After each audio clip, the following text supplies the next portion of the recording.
Today on the Matt Walsh Show, the Marine Corps hires a chief diversity officer as it moves towards its goal of creating a more diverse, equitable, and tolerant force. That's the way they're selling it anyway, but today we'll talk about what that really means. Also, Kamala Harris is upset that she doesn't have enough to do as vice president, and now her team is apparently accusing Joe Biden's team of racism. Who could have possibly seen that coming? Plus, a Michigan school is forced to shut down because a large number of staff members have an adverse reaction to the COVID booster. That's pretty inconvenient. And as we discussed on Friday, a college professor is on a campaign to destigmatize pedophiles. The college has responded to the outrage, and Britney Spears is free. Should we celebrate? Should we care at all? We'll talk about that and so much more today on The Matt Walsh Show.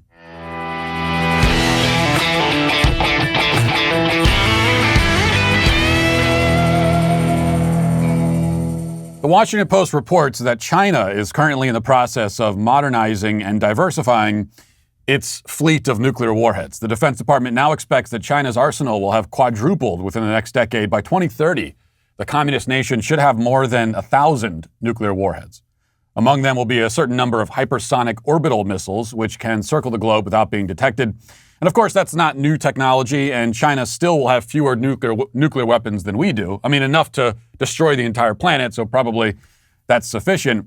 But we'll still have more. But the point, though, is that they seem focused on strengthening their position and becoming a more formidable global force, while we have, well, other priorities. In an interview with NPR, General David Berger announced that the Marine Corps will be overhauling and reinventing itself in order to institute more diversity. Not nuclear diversity, but the type of diversity that politically correct HR representatives are worried about.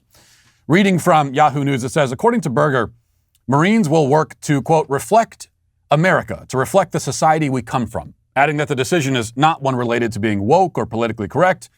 Sure, whatever you say. Quote, our advantage militarily is on top of our shoulders, Berger said. It's not actually our equipment. We are better than anybody else, primarily because we don't all think exactly alike. We didn't come from the same backgrounds. Now, far be it from me to question the esteemed general. I didn't serve in the military. I never fought in any war. I admit that. Even so, I'm skeptical that any military engagement has ever been won due to diversity of ethnic backgrounds among the victors. Can anybody point me to an example from military history of a battle that was won because of diversity? I'm trying to imagine back, say, during the Normandy invasion, a group of soldiers pinned down, taking heavy enemy fire. One of them shouts, "We need someone with a diverse ethnic background over here, stat!" It's hard for me to picture that. You know, I can't see why that would have specifically helped. But the Marines are all in on their diversity plan anyway. In fact, as Fox News reports, they're paying big bucks to make this happen. Quote from the report, a job listing with the U.S. Marine Corps seeking a diversity, equity, and inclusion advisor with a starting salary of $144,000 is gaining attention on social media.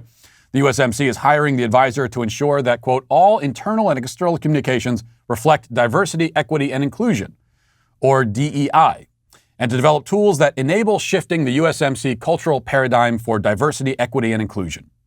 The DEI advisor will work in collaboration with the Chief Diversity Officer and the Diversity Review Board, the listing states.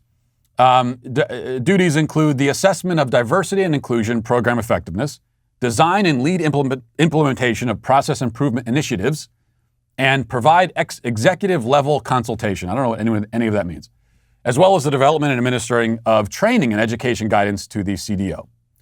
It says, quote, you will drive strategic management concepts and principles, including assisting with the development of Marine Corps policy, supporting the USMC's mission, vision, values, strategic goals, and objectives, according to the listing. Now, needless to say, $144,000 a year is significantly more than any of the men out actually doing the fighting are getting paid. So risk your life for your country and get paid about the same as, I don't know, Papa John's shift supervisor or less, but sit behind a desk developing equity and inclusion strategies, and, that's where the big bucks are made. At any rate, if you want more information on our military's diversity plans, you'll be happy to know that you can go to the Marine Corps Association website and download their full Diversity, Equity, and Inclusion Plan, as written by Lieutenant General David Adignan and Brigadier General Jason Woodworth.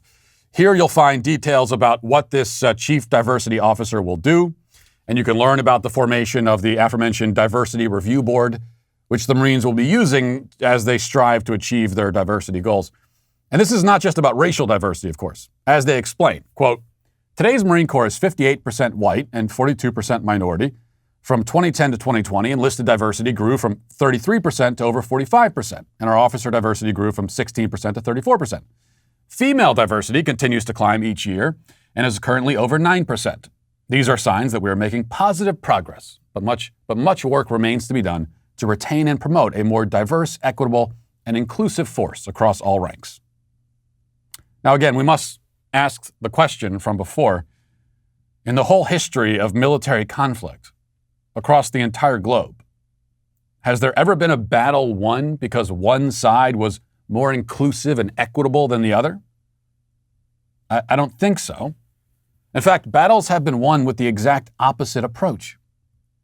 Rather than diversity, militaries have always valued cohesiveness, uniformity. That's why units march in formation. That's why we call them units. It's why they literally wear things called uniforms. Individuality has never been emphasized.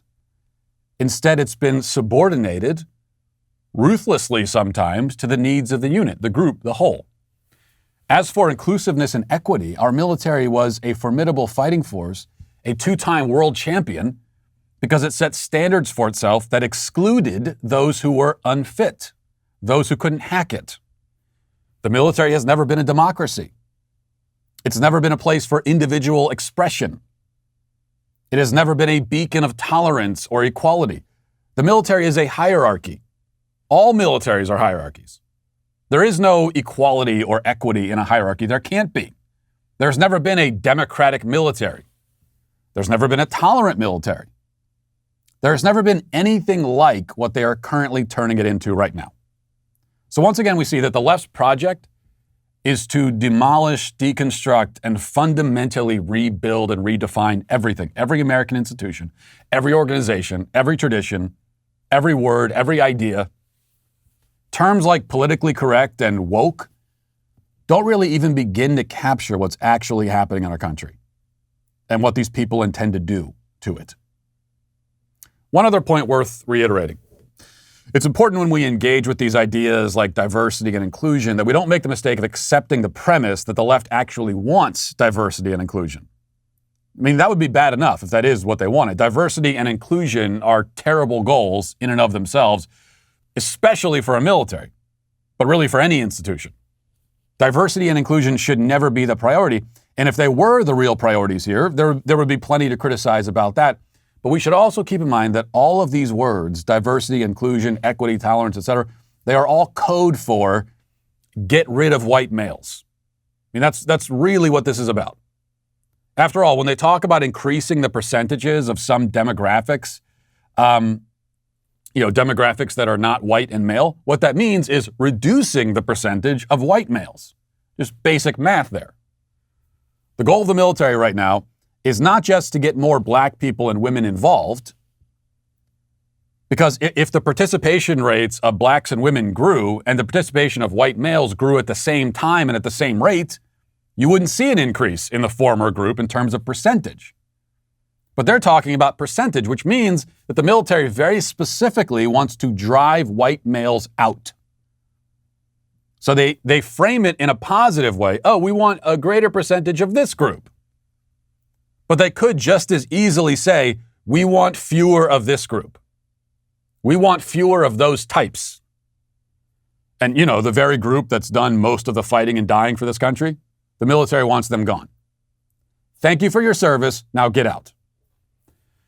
This point is often made pretty explicit when the topic of diversity comes up. Take, for instance, this conversation on MSNBC over the weekend about, now this isn't diversity in the military, this is diversity in the trucking industry. And they've made it very clear what they're really concerned about. Listen. You hear, I have to tell you, my brother is a truck driver, and he drives across the country, and it's very nerve-wracking to me when he's on the road because it feels like a dangerous industry. But you're trying to disrupt that and bring more people who look like us to the industry. Tell us why. Yes, ma'am. First of all, thank you for having me this morning. And yes, we are. And we say we're not building truck drivers, but safe CMV operators, folks that can get back to their home whenever they're done with their shift. That's the most important part, ma'am.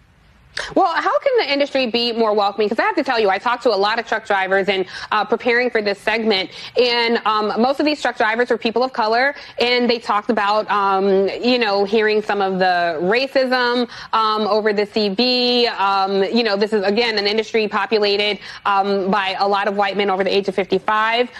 This group of people overwhelmingly voted for Trump. Some people have talked about, aggressive truck drivers cutting them off or not being helpful. So obviously, the more populated it is with people of color, I think you'll see less of that. But how can you encourage people to come and disrupt this space when it seems a bit unwelcoming? Well, I think just what you're doing, getting myself as a black female out there and letting people know. I drove for almost 8 years and yes, ran into lots of racism, but however, was out there to do my job. And I think that women are definitely, the more we can just get the news out to them, that trucking is an industry that will not only help them to get further in life, but their family and all of that, and present the package to them appropriately, regardless of what anybody else has to say. They're going to be in charge. They're going to be the person behind that steering wheel doing the job every single day and making it happen. Just out and out racism. I mean, we're used to it by now. You picked up, of course, where she said, there's a lot of white males over 55 and people complain about they're sometimes aggressive and rude. And so obviously, if we have more people of color as truck drivers, there will be less of that kind of behavior. Right. Oh, yeah. Well, obviously, white people are more rude and aggressive, she says. Really? Do you have any data on that? Let me see the statistics on that. But yes, this is why women haven't flocked to the trucking industry. Every day I meet another woman whose deepest desire is to be a long-haul trucker, driving a big rig across the country, spending her nights sleeping in the cab in the back of a Walmart parking lot, showering in gas stations.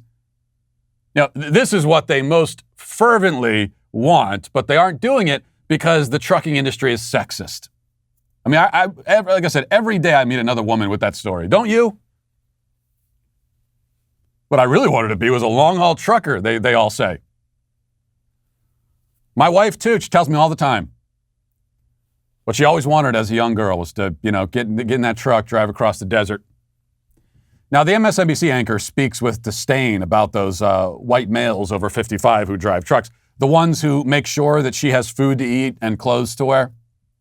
I mean, her lifestyle depends on those men, but she hates them.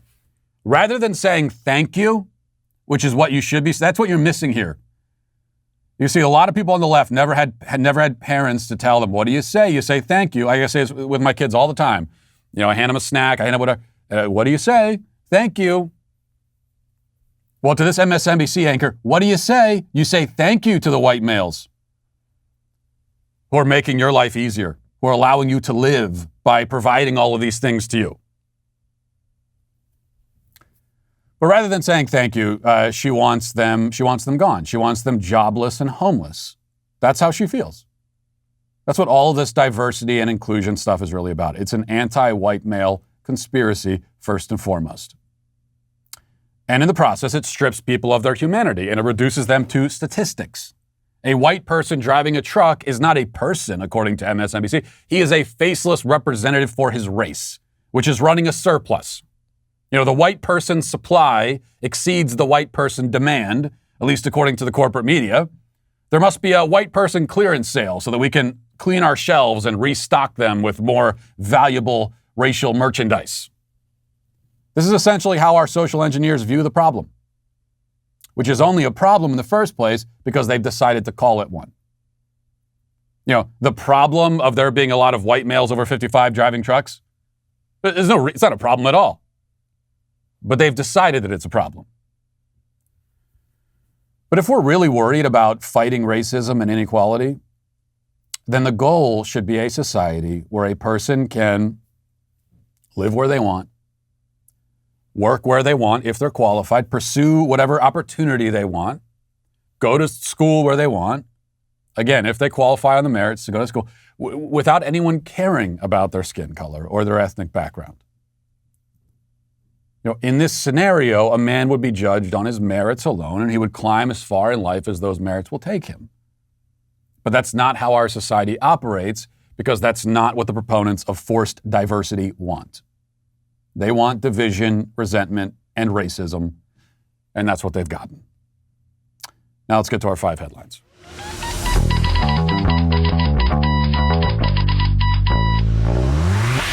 Now, a quick word from Moink. Listen, stop arguing with your friends about politics and do something. Join the Moink movement and save the family farm.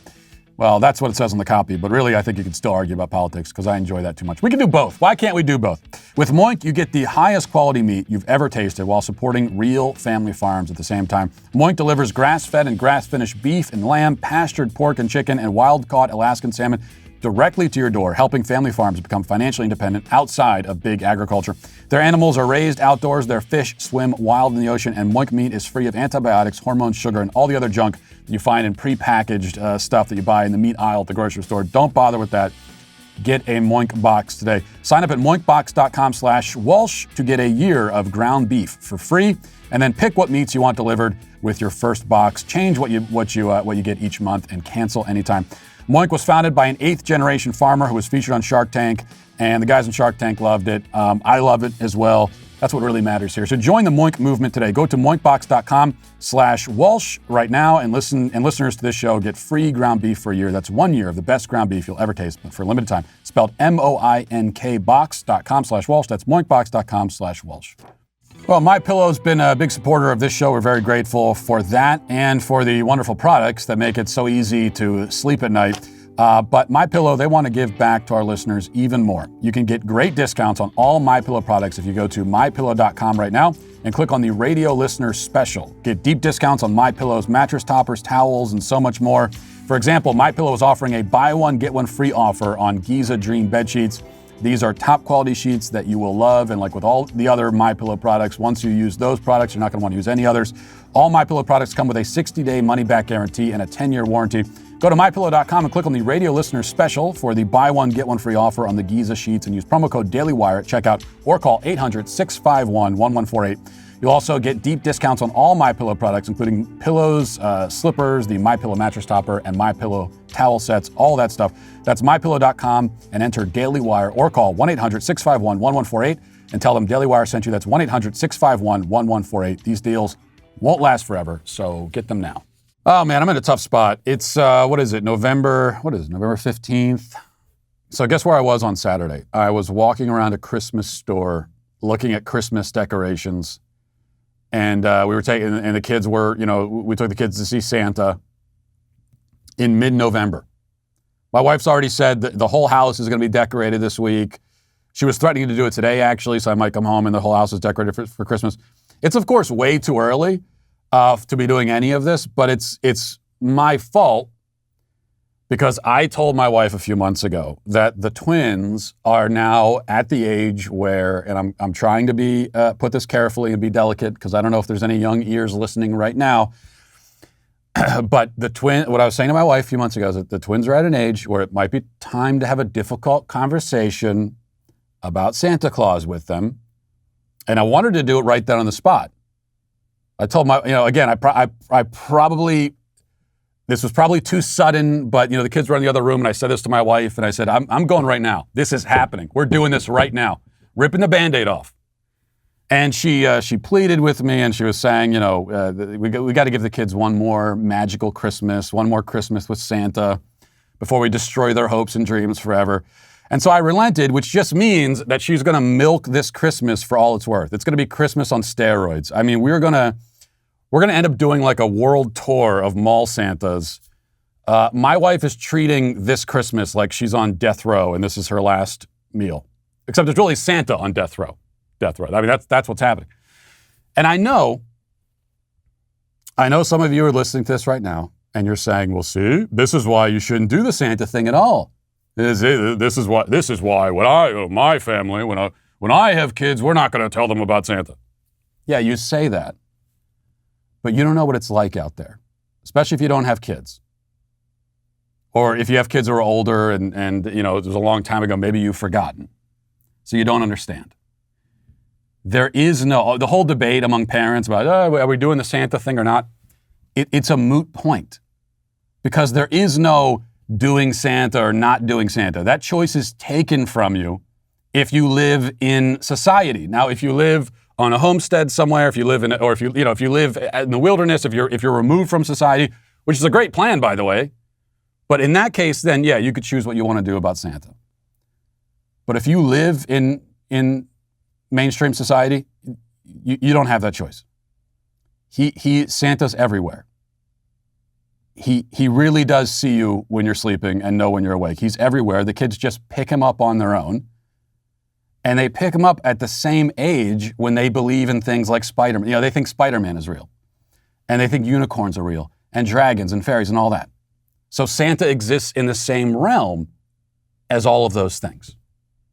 So if you really want to make sure the kids don't believe in Santa, then what you really have to do, because they're going to encounter Santa, and they're going to put him in the same category as all these other things in their imagination that they think is real. So if you want to make sure they don't do Santa, you have to take all of it away from a young age. Spider-Man, dragons, fairies, you got to take it all. So from a young age, from like the age of 3, you have to say to your kids, none of it's real. This is all fake. Stop believing in this stuff. And you have to continue hammering that home. And if you don't do that, then your kids are just going to believe it. And that's the way it goes. Until you get to a point where it's like, okay, now it's a little bit too old. And so now you really have, because the other things like dragons and fairies, they'll grow out of that on their own, but they'll hang on to Santa. And so that's when inevitably you have to have the conversation. All right. Kamala Harris, let's go to someone else. Kamala Harris has sort of a fictional character herself in many ways. And she has a certain way about her. Every time she's giving a speech, she sounds like she's reading from a book report where she had to stretch to hit the word count. And if I sound like I'm speaking from experience, I am. This is like me through 12 years of grade school. Every book report, any assignment, this is what I did. And you put in as many superfluous words as you need. You try to mess with the margins and the font a little bit, thinking that you're the first. Every kid thinks of that. You think you're the first one to come up. Oh, I know. I'll make it the 12.5 font instead of 12 font. Teacher will never see that. So I did this a lot myself. And Kamala Harris is, I'm not going to say she's a master at it, but she certainly has quite a lot of experience. So here she is giving a speech in France. And let's listen. We must together work together to see where we are headed, where we are going, and our vision for where we should be, but also see it as a moment, yes, to together address the challenges and to work on the opportunities. We must together work together with togetherness.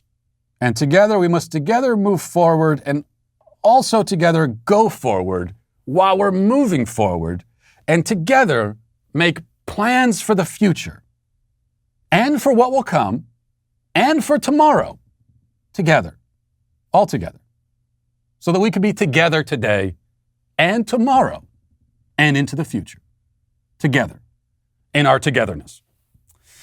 That speech is Kamala Harris in a nutshell. And it also explains, I think, why she's not very popular. Because she is so phony that she makes Hillary Clinton seem authentic by comparison.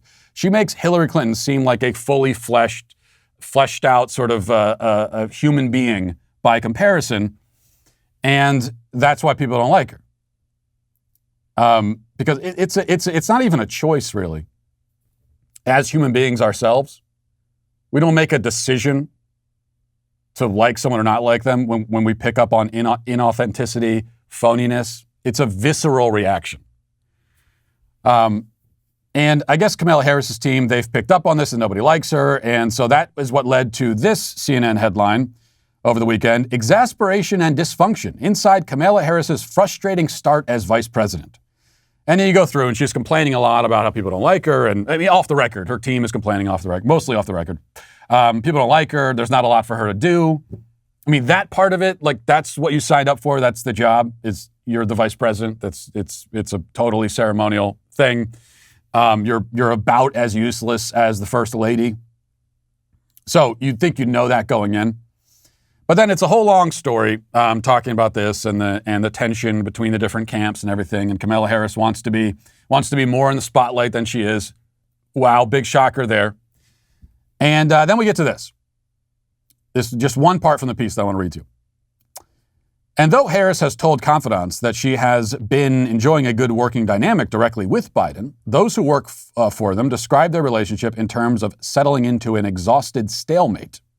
Suspicion has sprouted out of the bitterness. Last month, White House aides leapt to the defense of Transportation Secretary Pete Buttigieg, who was being hammered with outrage by Fox News host Tucker Carlson and like-minded online pundits for taking paternity leave after the adoption of his twins in September.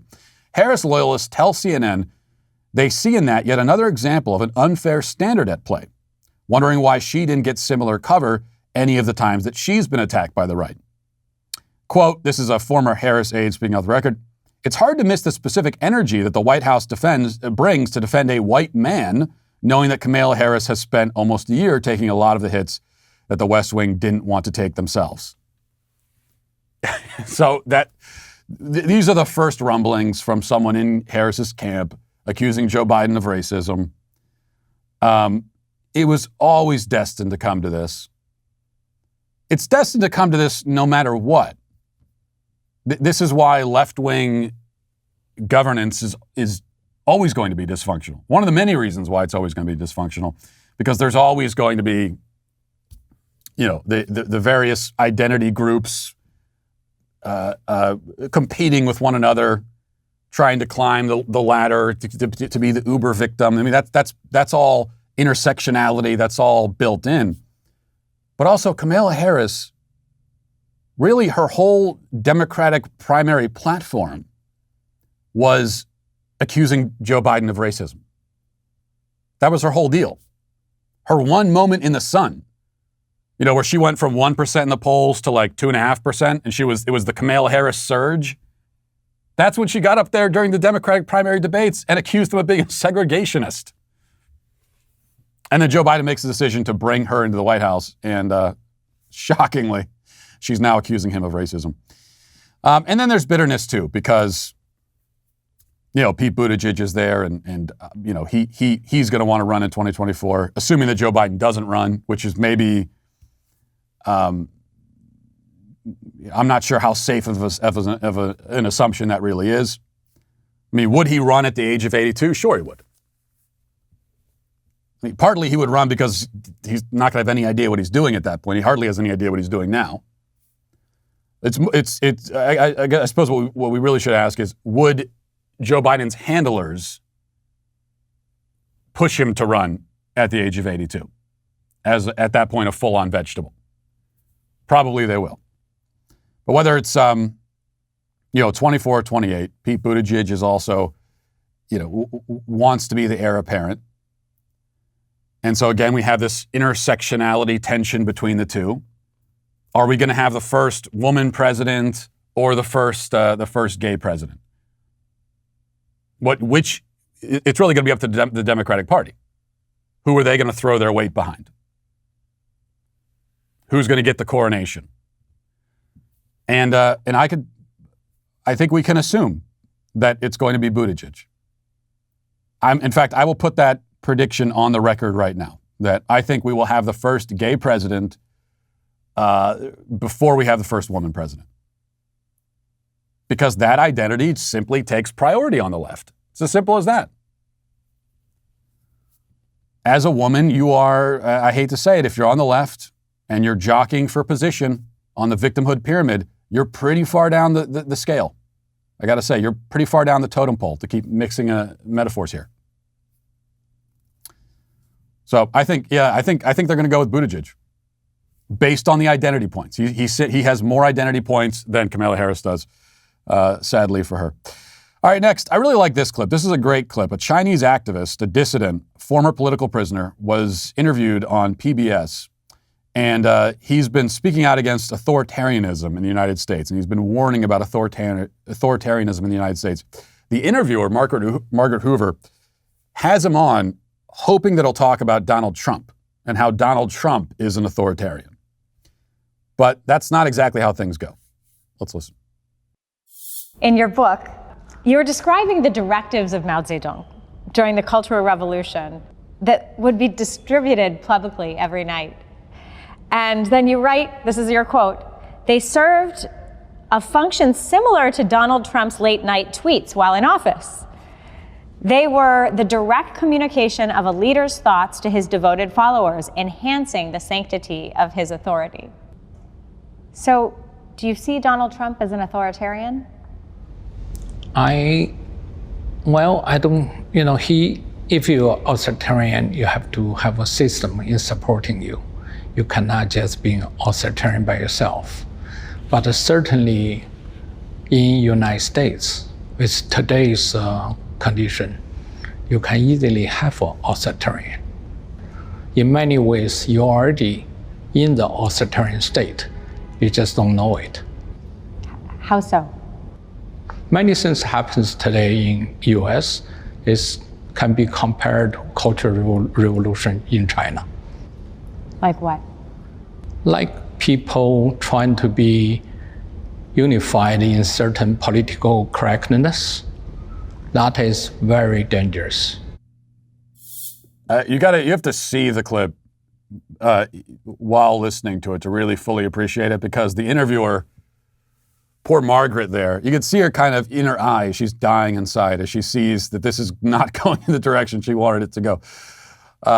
She wants to talk about Donald Trump as the tyrannical threat, even though he's not even in office anymore. And instead, this Chinese political activist dissident says it's political correctness is why we live in an authoritarian state. And the reason that he gives is very insightful. No surprise that he has insight into this, given where he's coming from now, and the experience he has. But authoritarianism, tyranny, it's all about systems. There has to be a system in place. Donald Trump never had a system in place. However you feel about Donald Trump as a person, whatever you think his own personal instincts are, he was never any kind of threat to be a despotic, tyrannical dictator ruling America with an iron fist. Even if he would have liked to do that, and I don't think he would have liked to do that. I don't think that's what he was all about. But he never had the system in place. The system was against him the entire time. There's no question about that. The system was trying to destroy Donald Trump the whole time that he was ostensibly on top of it and supposed to be running it. So that was never a threat. Whatever his own instincts might have been, it was never a threat. But political correctness, and as I said in the opening, these are the labels, the terms that we use: political correctness, wokeness. It's kind of for lack of a better term. I don't love the terms because they tend to sort of understate the threat. But even so, these are the terms that we have right now so people know what we're talking about. And political correctness, leftism, wokeism, all these things wrapped together, they have the system. That's what I always say about cancel culture. There is no right-wing cancel culture. Even if there are people on the right who would like to have one.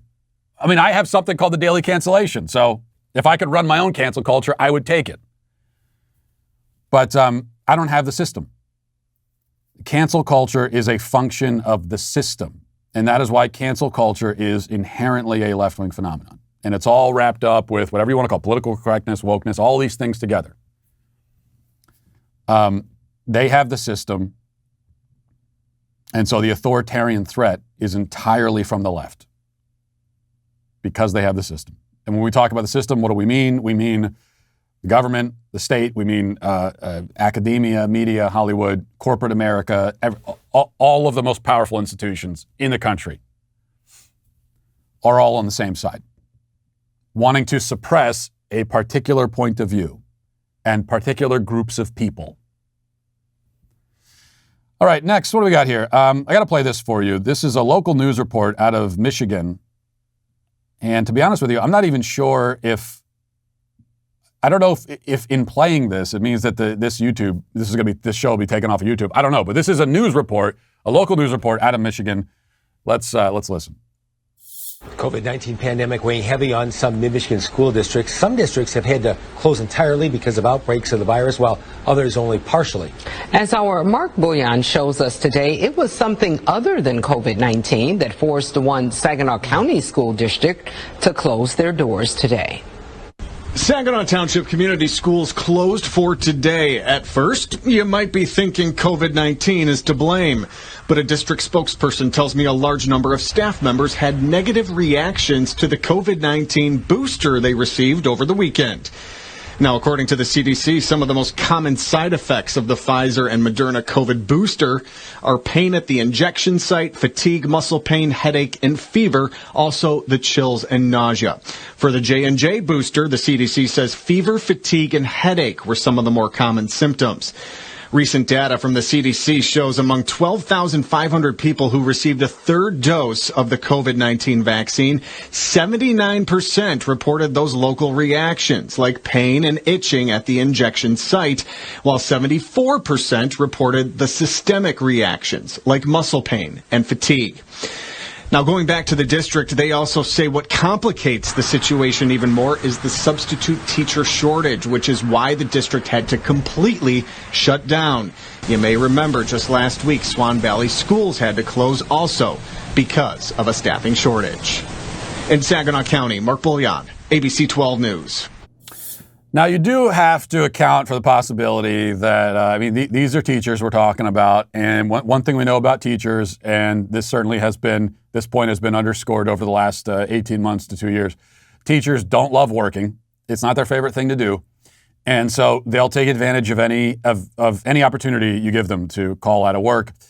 And so you have to account for that. I mean, there's probably going to be a certain number of teachers who, when they found out that they could get a couple days paid vacation for claiming adverse reactions, they decided to go ahead and do that. But even so, unless you want to chalk all this up to that, which I wouldn't, this is a school shutting down, reportedly, because of adverse reactions to the COVID booster. And there have been many more, maybe not schools shutting down, but there have been many reports of people having adverse reactions to the booster. Those are the reports, YouTube. That's what the reports say. And so this is something we have to keep in mind, because we are certainly going, just like Ron DeSantis warned about a few weeks ago, and he's exactly right, that we're going to get to the point very soon, and this is relevant to the Biden vax mandate that we are fighting back against here at the Daily Wire. And one of the reasons why it's so important for us to fight back against it is that, even if you're vaccinated, pretty soon you're not going to be vaccinated anymore, at least according to the standards set by, the government and different employers. We're going to get to a point pretty soon where they're going to say, well, if you were double vaxxed a year ago or 8 months ago or 10 months ago, that doesn't count anymore as being fully vaccinated. We know that the goalpost for fully vaccinated continues to shift and shift and shift and shift, and it probably will never stop shifting.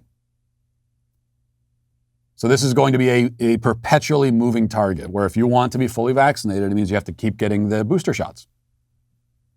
Which means potentially what they're saying is, if you want to be fully vaccinated, it means every 6 months, potentially, you got to go and get a shot that might make you sick for a couple of days. And so you have to intentionally, essentially make yourself sick every 6 months to avoid getting this other sickness that for most people will be mild to moderate, or you might not have any symptoms at all. Total madness. Speaking of madness, a quick update here that I think is worth mentioning. This is from WTKR, local news. Old Dominion University released a statement after one of its assistant professors gave a controversial interview defending people attracted to children. I wouldn't even call it controversial. There's no controversy, assumes that there's a position to be, you could stake out a position on either side of it and argue about it. There's no real controversy here. This was a professor, Alan Walker, who wanted to destigmatize pedophilia. No controversy. That is horrendous, disgusting, evil, any other adjective along those lines you want to use. No controversy there. At least there shouldn't be. But Walker is an assistant professor of sociology and criminal justice at Old Dominion University. The interview, as you remember, we talked about this in the opening on Friday. The interview revolved around Walker's book, it's called A Long Dark Shadow, Minor Attracted People and Their Pursuit of Dignity. That's what the book is about, being interviewed by this creepy Prostasia Foundation that, again, as you remember, is an organization that is committed to destigmatizing pedophilia and doing it under the auspices of protecting children by destigmatizing pedophilia. So there was outrage about this, well-deserved outrage. And finally, Old Dominion University released a statement. Here's their statement. Again, a statement about one of their professors on their payroll openly trying to destigmatize pedophilia. Here's what they have to say about it. An academic community plays a valuable role in the quest for knowledge. A vital part of this is being willing to consider scientific and other empirical data that may involve controversial issues and perspectives. Following a recent interview that gained national attention, Dr. Alan Walker has released the following statement. I want to be clear. Child sexual abuse is an inexcusable crime. As an assistant professor of sociology and criminal justice, the goal of my research is to prevent crime. My work is informed by my past experience and advocacy as a social worker counseling victims. I embarked on this research in hopes of gaining understanding of a group that previously has not been studied in order to identify ways to protect children. Following recent social media activity and direct outreach to the institution, it is important to share that Old Dominion, as a caring and inclusive community, does not endorse or promote crimes against children or any form of criminal activity. That's it. That's the study. If you were waiting for the part where there's any sort of apology or if they're going to say that they're getting rid of this Alan Walker degenerate scumbag, no, that's not going to happen. No apology. The most we get is, Old Dominion does not endorse or promote crimes against children.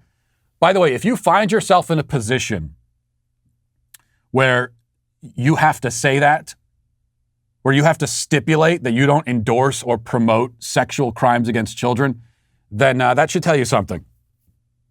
You know, that means you have veered very far from the decent path here. If you have to clarify that at all.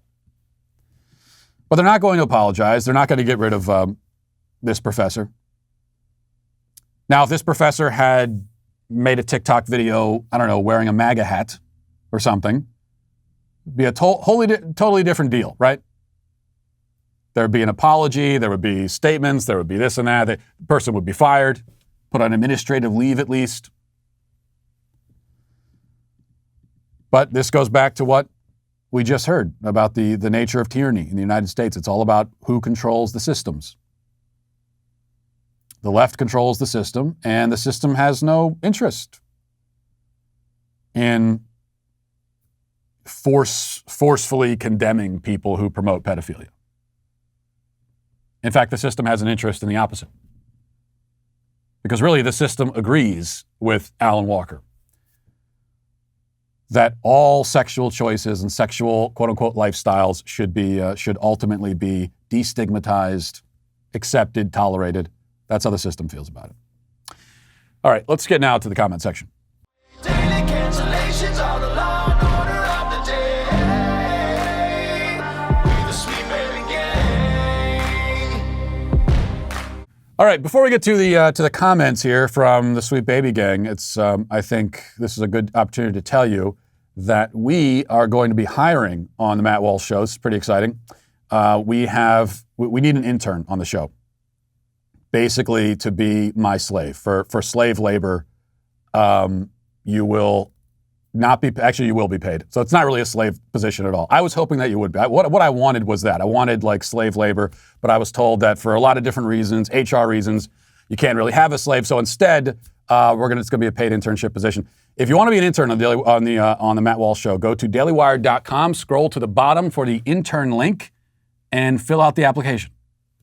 All right, let's go to the comments. This is from Todd, says, maybe MAP could simultaneously stand for millstone attached person. Well done. Wish I had thought of that. Melanie says, been listening to you for a while now. All of the times you talk about hookup culture or topics surrounding that make me think deeply.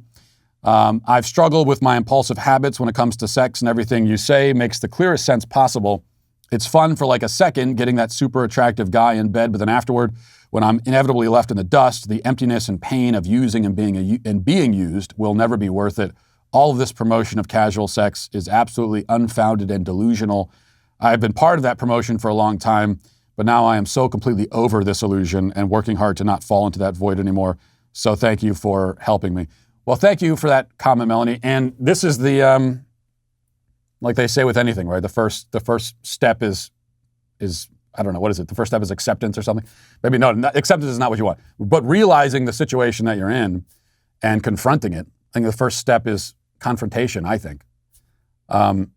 Because this is kind of the irony of hookup culture, that everybody involved in it feels basically the same way that you do, whether they can articulate those thoughts or not. And many of them can't, and that's a big part of the problem. That, again, they don't have the moral language to understand their own feelings or articulate them. But everyone feels the same way. No one is happy. Nobody can live a life like that for any length of time and feel very happy and fulfilled by it, because we're human beings. And there are certain things that we need beyond just the basic physical needs. You need connection with other human beings, companionship. I mean, these are real needs. And when you're just being used as a glorified sex toy, which is what happens in hookup culture, then you're not having that deeper need fulfilled, and you see that, and that's a step in the right direction. All right. Savach says, I love how South Park creators Trey Stone and Matt Parker have never been hailed as courageous or revolutionary, despite them attending the 2000 Oscars in dresses while also high on acid. That took courage. Well, yeah, a lot of people bring that up whenever we have one of these guys showing up to an award show now in the year 2021 wearing a dress and feeling like they're very bold and courageous. Most recent one, who is the guy, the rapper, I forget his name now, did that last week. And every time that comes up, there's always people in the comments bringing up the South Park guys who did the same thing to, I think, what was it? It was the Oscars, okay, in 2000. But the big difference is that back then, you would have guys doing that. Dennis Rodman was the same when he was married to Carmen Electra for 2 seconds and he wore a wedding dress to his wedding. But the whole idea was that it was supposed to be absurd and funny, especially for the South Park guys. It was, you've always had that, like this cross-dressing thing, and there have always been guys doing that. But very often in the past, in saner times, it was comedy. It's supposed to be funny. Made a whole movie about it, Mrs. Doubtfire with Robin Williams. And all of the comedy in that movie is that Robin Williams is a dad dressed up like an old woman. Isn't that hilarious? The difference now is that what was once funny, we're supposed to take seriously. We're supposed to look at it without cracking a smile and applaud and say, this is a very serious thing. Look at that man in that dress, looking like he's wearing his sister's clothes. Very serious. Yes, let's applaud him. Let's see. Another one says, during the cancellation, when Matt brought up the government taking care of the elderly, all that I could think about was the horse and animal farm that was loyal. What did they do when he died? They sold him to a glue factory. Yeah, Animal Farm, another, of Orwell's books, I think Animal Farm, I see more of our current condition in Animal Farm even than I see in 1984. Let's see. Mind Traveler says, the use of fictional and fantasy scenarios as a means of child protection makes sense from a Freudian perspective. After all, if repression leads to greater depravity, one could almost consider it a moral imperative to allow pedos outlets for their vice where no child is harmed. However, from a classical Christian point of view, where vices only get stronger the more they're fed, the moral imperative would, of course, be to burn that sick filth wherever you find it. I'm a loyal viewer of the show, so I suppose you know where I stand. Yeah, well, that's the classical Christian point of view, that if you feed a vice, it will grow stronger, as you point out, just like with anything else. If you feed or fuel anything, then you are strengthening it. That's the classical Christian point of view. It's also the common sense point of view. It's also a point of view that has some intuition into the human condition, into how the human mind works. So this is another area, one of many, where the Christian moral intuition is completely vindicated. So thanks for pointing that out. As you are well aware, everything is more expensive these days. Living is more expensive than it's been for probably any of us in our lifetime, which means that any opportunity you have to save money, you should take advantage of it, especially when it's as easy as this, the Get Upside app. If you use the Get Upside app, my listeners are making up to 25 cents for every gallon of gas every time they fill up. Just download the free Get Upside app in the App Store or Google Play right now. Use promo code Walsh and get a bonus 25 cents per gallon on your first fill up. That's up to 50 cents cash back. Don't pay full price at the pump anymore. Get cash back using Get Upside. Just download the app for free. Use promo code Walsh to get up to 50 cents a gallon cash back on your first tank and then 25 cents a gallon cash back on all the tanks after that. Some people who drive a lot are making as much as $200 to $300 a month in cash back, and there's no catch. The cash is added to your account. It's as simple as that. You can cash out anytime to your bank account, PayPal, e-gift card for Amazon and other brands. It really is that easy. No reason not to do it. Just download the free Get Upside app and use promo code Walsh to get up to 50 cents a gallon cash back on your first tank. That's code Walsh. And also, as the legacy media continues to report their version of the news, our newest podcast, Morning Wire, continues topping the Apple and Spotify charts, and we are continuing our commitment to bringing you the news without a hidden agenda. It's the only daily podcast that values your time and the truth. And while we're working overtime to bring you the news you need to know, we need your help to keep the facts trending towards number one. So subscribe, start listening right now to Morning Wire on Apple, Spotify, or wherever you listen to podcasts, and leave a 5-star review if you like what you hear. Now let's get to our daily cancellation. Sunday was another sad day in San Francisco. 2 more Walgreens stores closed up shop. Another location will close later this week. These are among a string of closings in the city. 22 Walgreens have closed already due to the effective decriminalization of shoplifting in the state. A representative from one of the local Walgreens branches in the city said in a statement to ABC, quote, "Due largely to ongoing organized retail theft, we have made the difficult decision to close 5 stores across San Francisco, 5 more stores anyway. Each store will transfer prescriptions to a nearby Walgreens location within a mile radius, and we expect to place the store's team members in other nearby locations. Organized retail theft continues to be a challenge facing retailers across San Francisco, and we are not immune to that. Retail theft across our San Francisco stores has continued to increase in the past few months to 5 times our chain average." Now, Walgreens is not the only chain affected. A Safeway location in the city was recently forced to cut its hours due to off-the-charts, quote-unquote, shoplifting. Now, that store had been open 24 hours, but it's just not possible to run a 24-hour operation in a city where theft is legal. You know, we've seen how bad it can be in the middle of the day. Now imagine 3 a.m., how bad it must be. So now that store will close at 9 p.m. each night, which means lots of employees at that location will, we can assume, lose their jobs. A Target store also closed recently for the same reason.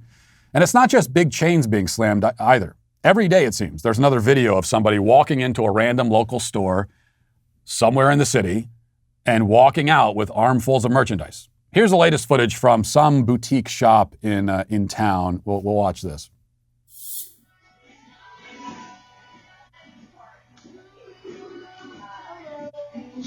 Yeah, so the guy walks in. He gets a nice greeting from the woman running the store. Kind of looks around like he's shopping, and he is shopping in a certain way. Yeah, why not grab all the jeans? Just grabs a whole stack of jeans. Most of those won't fit him, but yeah, and then grabs some other clothes and walks right out.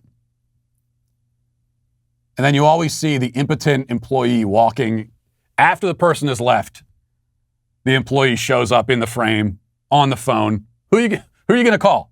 The Ghostbusters? Yeah, there's no one to call here. No one's going to arrest that guy. No one's going to prosecute him. And the cops won't arrest him because he's not going to be prosecuted. And we know this problem is not contained to San Francisco. Similar scenes have unfolded in Chicago, Miami, New York, Los Angeles. All of these cities have cut back on or entirely given up on prosecuting so-called nonviolent criminals, which has given those criminals the green light to do what they do best. Shocking result here. Apparently, when you don't prosecute certain crimes, you get more of those crimes. Now, these videos are generally shared by people who are outraged by what they see. And I understand the outrage. It offends us to see scumbag criminals running amok, doing what they please with no consequence. We want to see them punished. And that is a good and properly ordered desire. It's a desire for justice. And we should desire that. But what we should not feel is any sympathy for the quote-unquote victims here. As mean as it might sound to say it. Now, it's good to feel sympathy generally. That's a good instinct to have. But we need to get past that in this case. Because we have to remember that the people of California quite literally asked for this. So yes, I am victim blaming. Very often, victim blaming is appropriate. Very often, we find that in many types of situations, the victims deserve, the quote-unquote victims have a certain amount of the onus falls on them as well. And that is certainly the case here. Because they went to the polls, the people of California did, and they voted on a ballot initiative to effectively decriminalize shoplifting. So this wasn't even a case of voting for some crazy left-wing politician who then goes and puts these policies in place. That's the way it's worked in some of these other cities. And there, the citizens are getting what they asked for too. But in California, the proposal was on the ballot. They selected it. They chose it. They said, yeah, that sounds good. I want that. They sowed and now they reap. It sounds not only harsh, but perhaps nihilistic to say that we should simply sit back now and let the left-wing cities burn. But it's not nihilistic at all. It's the opposite, really. We are letting people experience the consequences of their own actions. We are letting them discover that their actions matter, their choices matter. And that is not nihilism. We are letting them have what they chose. We are allowing them to take their nice-sounding liberal theories and experience them in reality. They're learning the hard way, because that's the only way they will learn, if they ever do at all. And this is one of the reasons why I don't understand the conservatives who were very eager to get a Republican elected as governor in California. It was probably never going to happen, and it probably never will happen at this point. But there are a lot of Republicans that were they wanted to get Larry Elder in there. They wanted a Republican. But why should we want that? Why should we want a Republican sitting at the top of this dung heap? Why should we want a Republican overseeing a collapsing system? No, California is a left-wing dystopia. It's everything that happens when leftists are allowed to do as they please. Why should we want a Republican anywhere near that? He can't save California. Why should he try? See, leftism proliferates in part because the people who support its policies and ideas have rarely been allowed to experience them in their fruition. We have been saving them from themselves. We've been standing in the gap, largely because we have to live in this society too. It's one thing for them to reap their fruits. It's another for us to reap them too. But as the sane people flee the dystopian hellscapes like California, there is now finally an opportunity for us to say, okay, have it your way. Do as you please. I wish it didn't have to be this way, but it does. Let them lay in the bed they've made. Let California become everything they want it to be, so that maybe they can discover that they never really wanted it at all. I think that's the only way forward now. It's the only way. And that's why I must say that San Francisco and California are, by their own doing, officially canceled. And we'll leave it there for today. Thanks for watching. Thanks for listening. Have a great day. Godspeed.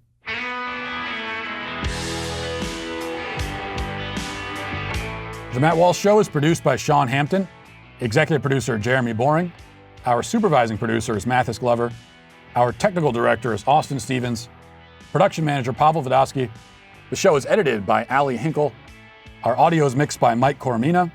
Hair and makeup is done by Cherokee Hart. And our production coordinator is McKenna Waters. The Matt Walsh Show is a Daily Wire production, copyright Daily Wire 2021. Today on The Ben Shapiro Show, CNN puts out a hit piece on Kamala Harris. The economy should be booming, but it's not. And Americans are noticing. That's today on The Ben Shapiro Show. Give it a listen.